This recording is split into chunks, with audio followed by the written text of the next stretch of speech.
साथियों नमस्कार। जैसा कि हमने आज आपको कहा था महाजनपद बताने के लिए,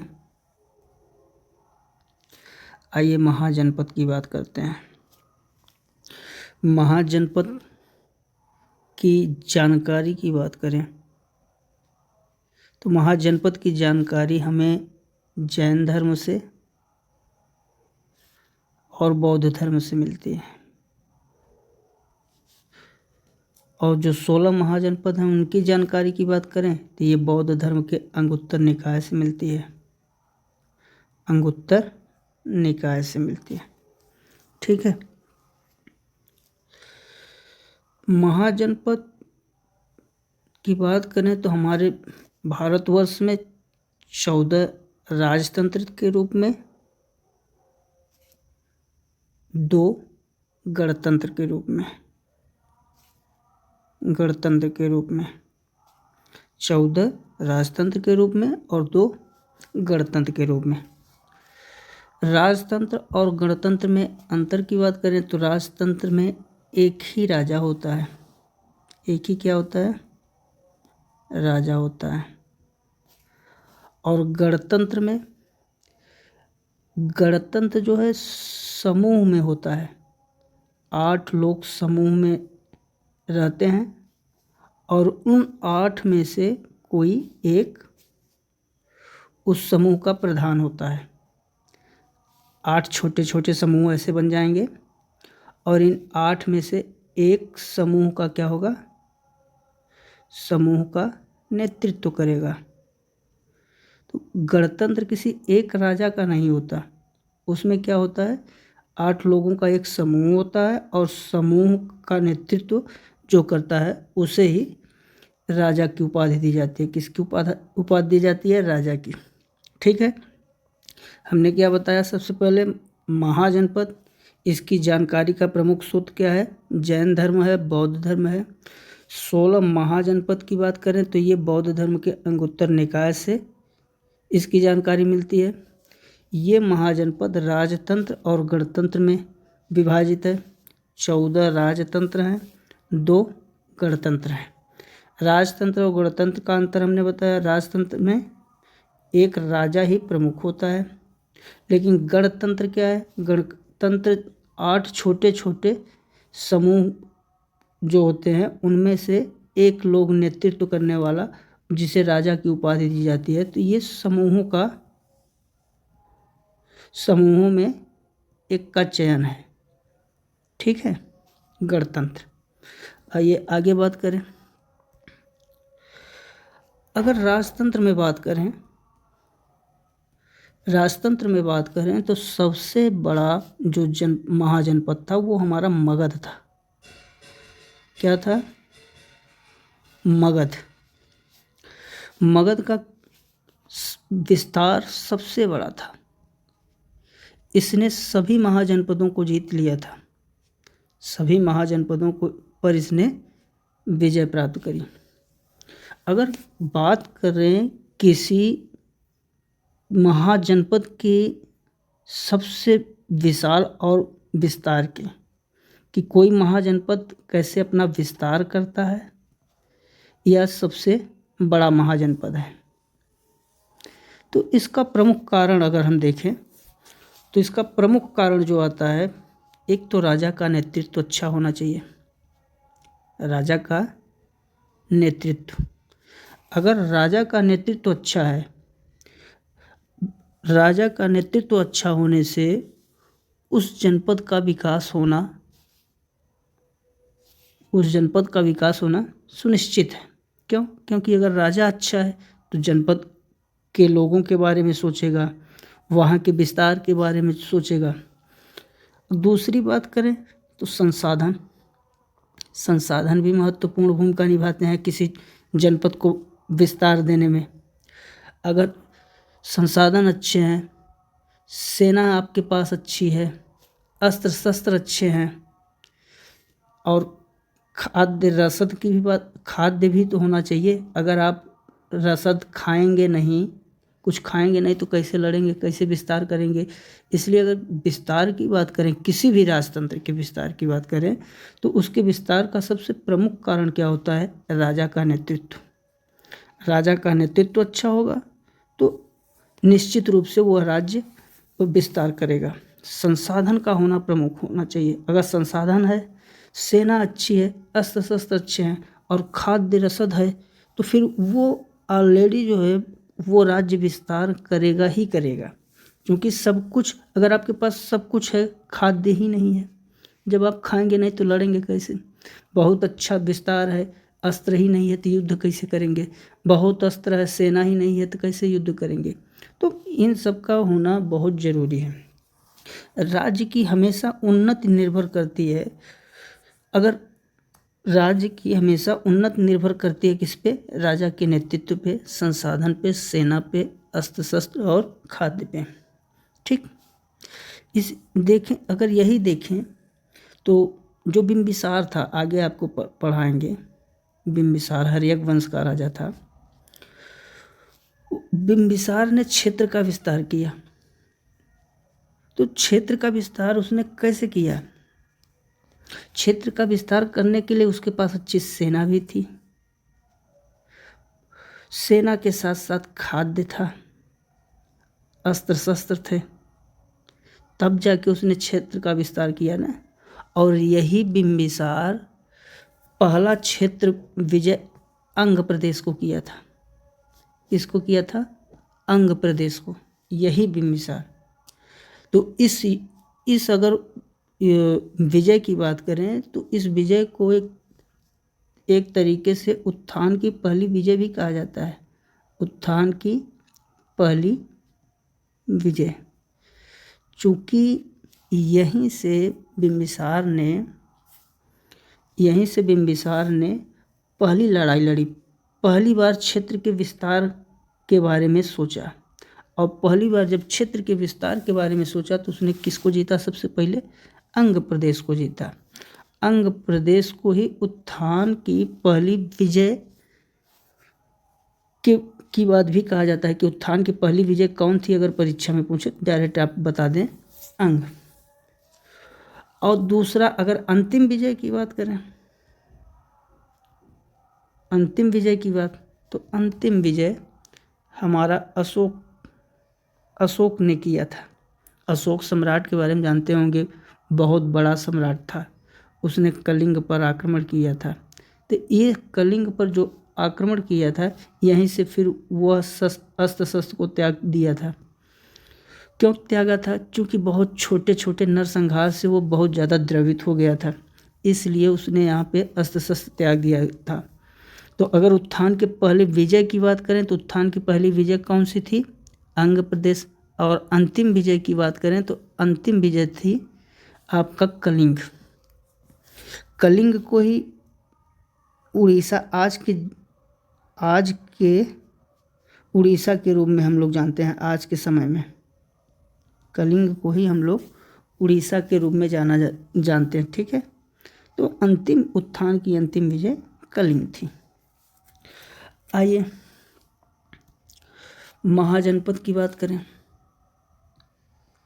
और महाजनपद की बात करें। महाजनपद में बात करें तो महाजनपद की संरचना कैसे होती थी?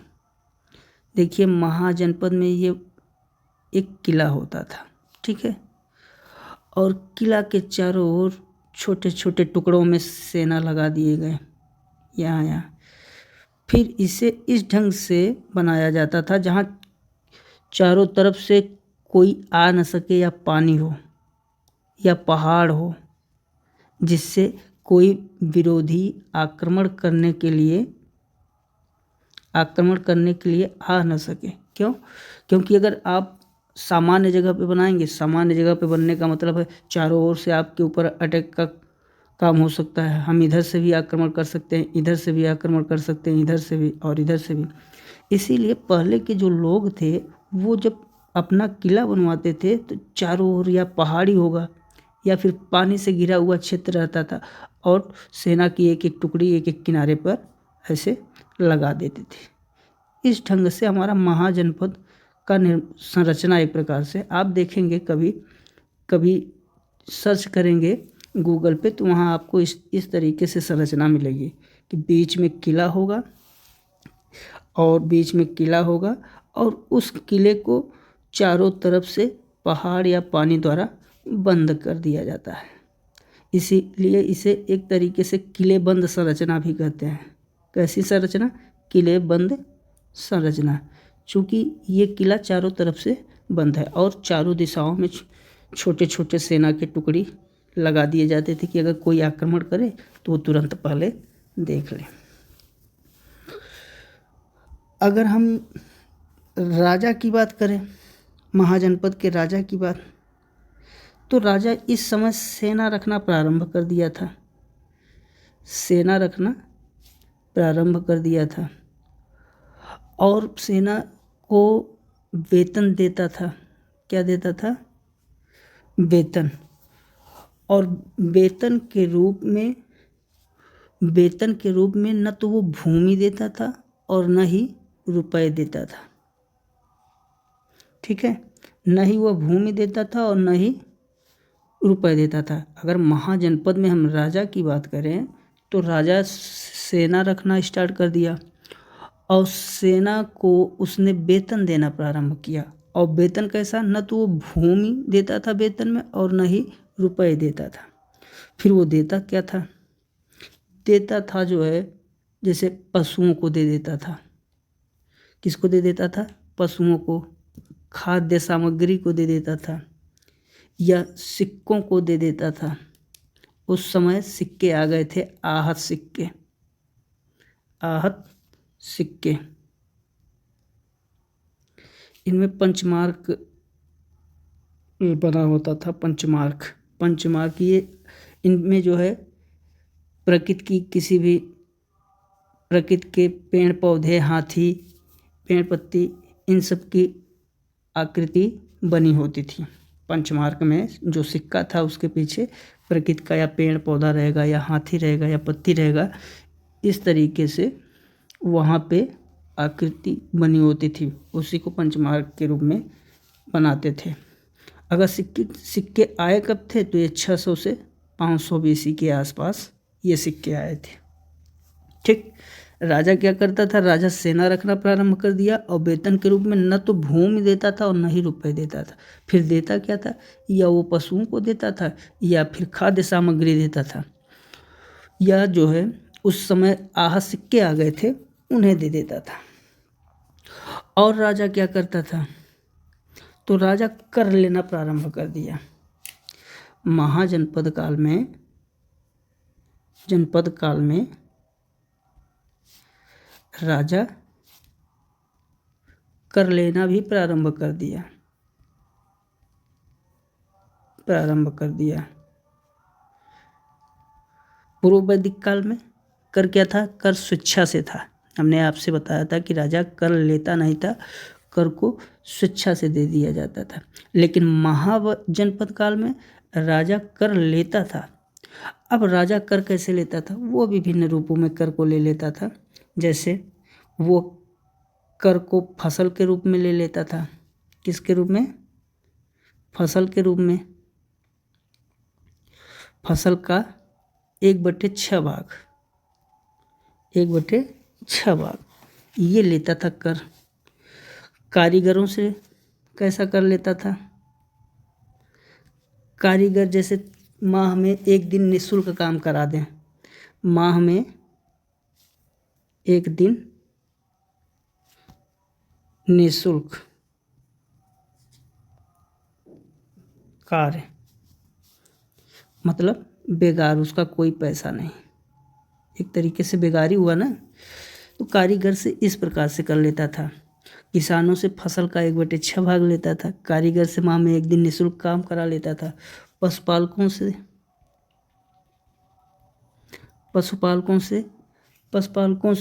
भी कर ले लेता था। पशुपालकों से कर कैसा लेता था? या पशु के रूप में ले लेता था या पशु द्वारा उत्पाद की गई वस्तुओं से। जैसे पशु के रूप में दूध, घी, मट्ठा, मक्खन, ये सब उत्पाद होते थे ना, तो उनसे उस प्रकार से कर लेता था, या फिर पशु को ही ले लेता था। व्यापारी से भी कर लेता था, व्यापारी से भी कर ले लेता था। जैसे जो व्यापारी सामान को खरीदते हैं या उससे बेचते हैं, तो वो जो खरीदते थे या बेचते थे उसका कर ले लेता था एक कोई ना कोई। और आखेटक से भी कर ले लेता था। आखेटक से क्या कर लेता था, जैसे वो कोई जंगली शिकार किए तो वो जंगली शिकार में कोई जंगल का कुछ प्रसिद्ध चीज़ है तो उसको कर के रूप में ले लेता था। ठीक, आइए महाजनपद की कृषि की बात करें। महाजनपद काल में कृषि की बात करें तो महाजनपद काल में कृषि की बात करें तो उस समय लोहे के फाल में होते थे, लोहे के फाल, जिसे हमारी कृषि की दशा उन्नत रूप में थी। कृषि की दशा क्या थी, उन्नति कर रही थी उस समय, उन्नत के रूप में थी। क्यों? क्योंकि जो हल था, हल में लोहे के फाल मिलना शुरू हो गए, लोहा साक्ष्य मिलने लगा, तो इसलिए जो है कृषि की उन्नत दशा थी। और सबसे बड़ी बात यह है कि धान की रोपाई होती थी, धान की रोपाई होना शुरू हो गया, रोपाई होना शुरू हो गया। ठीक है, उसी समय हमारे बौद्ध धर्म, जैन धर्म और वैष्णव धर्म, भागवत सूत्र, ये भी अपने चरमोत्कर्ष पे ही थे उस समय, महाजनपद समय। आइए अगर बात करें महाजनपद के 16 महाजनपदों की, 16 महाजनपदों की बात करें तो सब एक तरह से देखते हैं, सभी को मतलब कि शक्तिशाली से, हर एक पूर्व पश्चिम उत्तर दक्षिण में कौन कैसा शक्तिशाली महाजनपद है उसके बारे में बात करते हैं। आइए 16 महाजनपद की बात करें। 16 महाजनपद की जानकारी कहाँ से मिलती है? बौद्ध धर्म के अंगुत्तर निकाय से, हमने पहले ही बता दिया। उसमें सबसे शक्तिशाली महाजनपद कौन है? तो सबसे शक्तिशाली मगध को माना जाता है। मगध सबसे शक्तिशाली महाजनपद था। और उसके बाद कौन सा था? उसके बाद अवंती, अवंती के बाद वत्स, वत्स के बाद कोसर। ये 4 सबसे शक्तिशाली महाजनपद थे उस समय के, और इनमें भी सबसे ज़्यादा शक्तिशाली मगध था। आइए देखते हैं पूर्व दिशा। पहला महाजनपद आपका अंग। अंग के राजधानी की बात करें तो अंग की राजधानी मुंगेर, भागलपुर, आप सुने होंगे, बिहार का क्षेत्र है। और अंग जो है मुंगेर और भागलपुर का क्षेत्र है। ठीक है, आज इस समय बिहार में जो मुंगेर और भागलपुर है उसका क्षेत्र अंग, पहले इसको अंग बोला जाता था। और इसकी जो राजधानी थी, इसकी राजधानी क्या थी? चंपा। ठीक, और अंग में सबसे बड़ी खासियत ये थी कि मिट्टी का किला दिखाई देता है। क्या? मिट्टी का किला दिखाई पड़ता है। उसके बाद मगध की बात करें तो आज के समय में जो पटना और गया है, पटना और गया, वो महाजनपद काल में मगध था। क्या था? मगध। और राजधानी की बात करें तो मगध की राजधानी क्या थी? राजगीर। क्या थी? राजगीर। और मगध की सबसे बड़ी बात ये थी कि ये 5 पहाड़ियों से घिरा हुआ था, 5 पहाड़ियों से घिरा हुआ क्षेत्र था, घिरा हुआ क्षेत्र था। कौन? मगध। अंग आज के समय में जो मुंगेर और भागलपुर है वो क्षेत्र पहले अंग था और इसकी राजधानी चंपा। मगध इस समय जो पटना और गया है वो क्षेत्र आपका मगध था और इसकी राजधानी क्या है? राजगीर। और अगर बात करें इसके सबसे बड़ी खासियत की, तो मगध की सबसे बड़ी खासियत ये थी कि ये 5 पहाड़ियों से घिरा हुआ क्षेत्र था और सबसे धनी क्षेत्र था। मगध उस समय सबसे धनी क्षेत्र था। ठीक है। उसके बाद वज्जी की बात करें, वज्जी, तो वज्जी आपका पहला गणतंत्र है। ये गणतंत्र है। ठीक। और गणतंत्र की खासियत हमने क्या बताया, 8 राजाओं का संघ। इसमें कोई एक ही राजा नहीं होता था, इसमें 8 छोटे छोटे समूह होते थे। उनमें से एक समूह का मुखिया होता था, उसी को नेतृत्व प्रदान किया जाता था, लेकिन उस पे हक 8 राजाओं का होता था।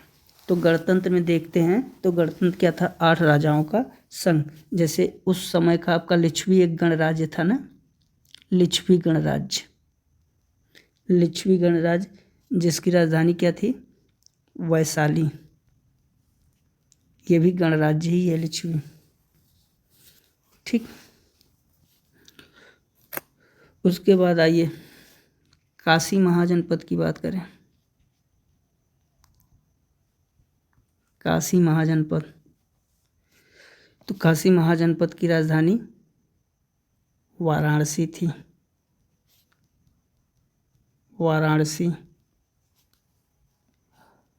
और काशी महाजन, ये किला बंद था एक प्रकार से, किला बंद। ठीक। और व्यापार के लिए अच्छा केंद्र माना जाता था, अच्छा केंद्र माना जाता था। काशी महाजनपद की राजधानी वाराणसी, और वाराणसी जो है एक किला बंद थी।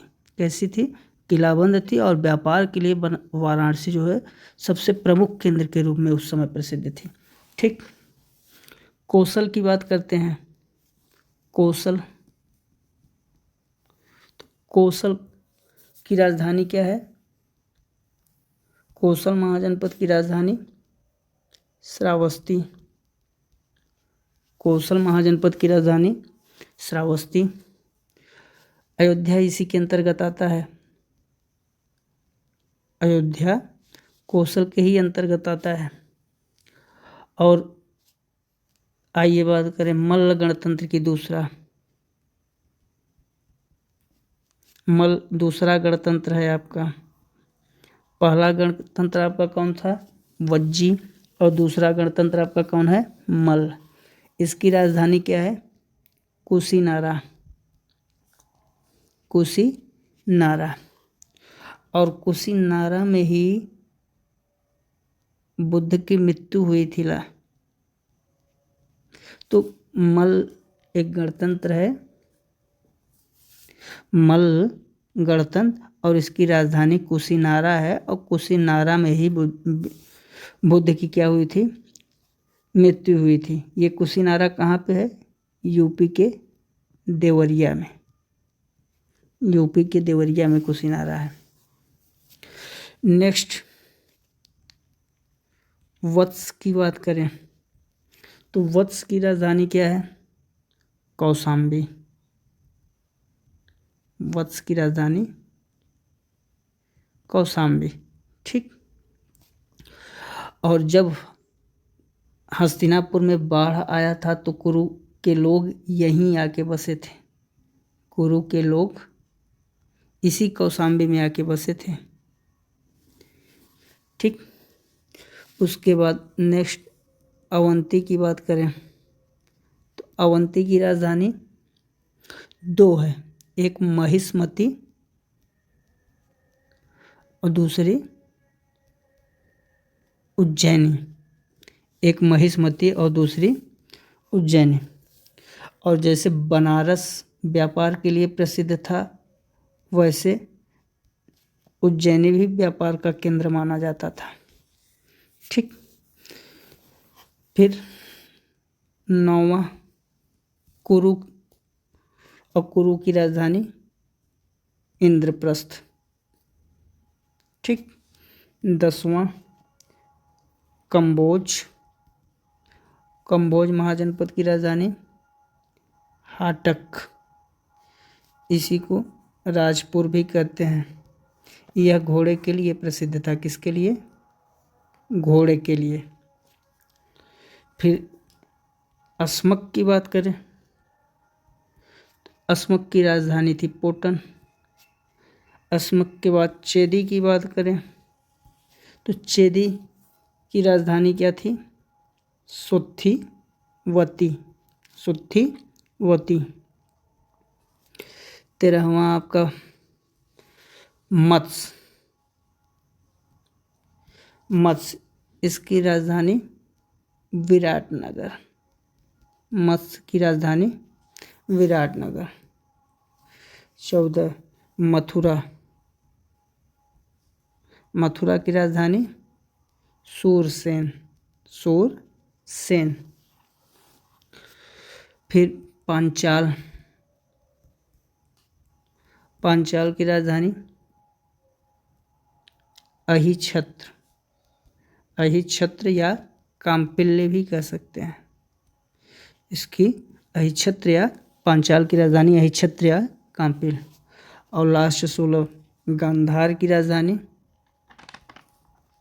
गांधार की राजधानी तक्षशिला। इस तरीके से आपसे के ये 16 महाजनपद हुए। 16 महाजनपद में कौन कौन से थे?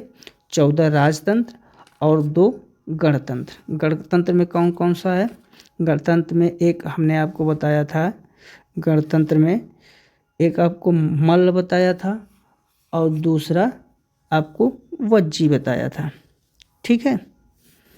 महाजनपद की जानकारी कहाँ से मिलती है? महाजनपद की जानकारी बौद्ध धर्म के अंगुत्तर निकाय से मिलती है। ठीक। इसके बाद अगले वीडियो में आपको बताएंगे महाजनपद में सबसे मगध के विस्तार के बारे में। वो आपको अगले वीडियो में बताएंगे। तब तक के लिए जय हिंद।